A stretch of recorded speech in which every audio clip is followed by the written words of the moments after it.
खबास से खबर कश्मीर में हुर्रियत पसंदों के हमलों की नई लहर ने भारतीय अफवाज को हैरान कर दिया। इंटरनेशनल मीडिया ने भारतीय अफवाज और हुकूमत का बयानिया उड़ा के रख दिया है। एलिस पीटरसन ने गार्डियन में लिखा कि हुर्रियत पसंदों ने भारतीय फौजियों को नाको चने चबवा दिए हैं। गार्डियन में शाया होने वाले आर्टिकल के मुताबिक हुर्रियत पसंद पहले से कहीं ज्यादा पुरअज़म है।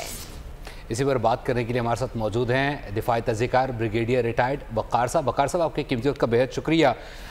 हमें तो मालूम है कि कश्मीर में किस तरीके से भारतीय जो फ़ौज है वो पसपा हो रही है और जिस तरीके से हुर्रियत पसंद उन्हें नाको चने चबा रहे हैं, आप क्या कहेंगे? नई रिपोर्ट में भी इंकशाफात हुए हैं।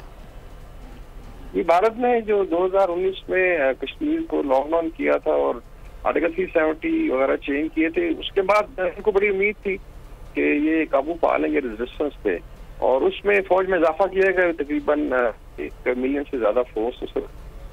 लेकिन जो भी नई रेजिस्टेंस बड़ी डिफरेंट है। एक तो ये बड़े प्रोफेशनल है, तो 2 बड़े ग्रुप्स हैं। एक जो रेजिस्टेंस फ्रंट है जिसका कश्मीर टाइगर्स हैं, उसके अलावा जो है basically anti fascist people's group एक है और ये बहुत ज्यादा हाईली ट्रेंड है। मतलब स्पेशली अगर आप देखें जम्मू का इलाका है, रियासी का, साउथ ऑफ पीर पंजाब बहुत एक्टिव है और काफी भारतीय हासिल कर चुके हैं।